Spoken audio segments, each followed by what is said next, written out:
Here at Highland Hill Farm, we plant many different kinds of plants. Today, we're going to plant a little plant underneath our sign.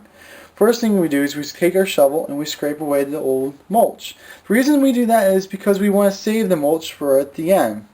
Today, we're planting a daylily. That's a little daylily that we grow. It's a nice little guy. It's called a happy return. We sell happy returns in Stella d'Oros. What my mom does is she takes the shovel and measures how deep it is, and we start to dig. And once we dig, we take all the soil and we put it on the other side of the hole. We keep the soil and the mulch separate, so when we get done, we can make it look nice. This takes a little time to chop out the hole. We have to make sure that it's deep and wide enough, so that when we backfill, we can get all the air pockets out of it. So it takes a little bit of time and a little bit of energy, but soon you'll have a hole that's big enough for the tree that you have.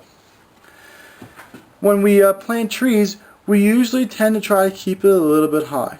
If it's too high, it never dies. If it's too low, it never grows.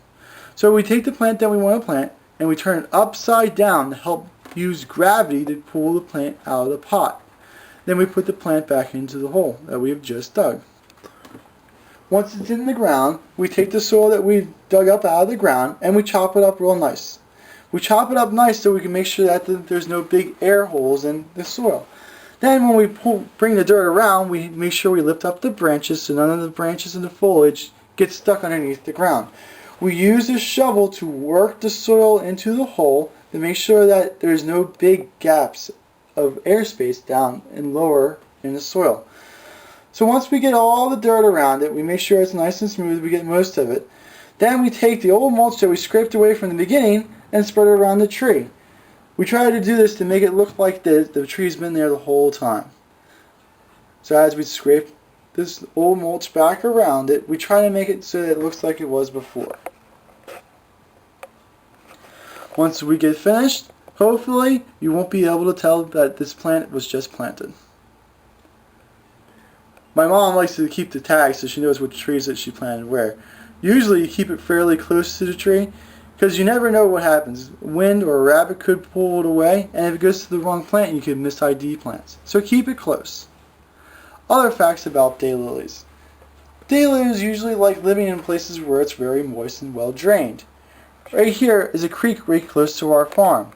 If you look around a little bit, you'll find daylilies. This is a tiger lily. They usually like the wetness of the creek. It's okay if it floods right there, because once it dries out, the daylilies will be just fine.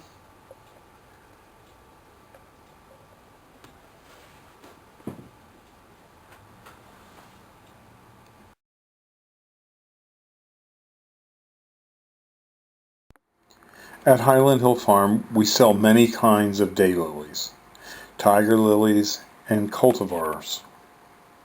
If you need any of these, give us a call at 215-651-8329. Tiger lilies are exceptionally easy to grow and use little water or maintenance.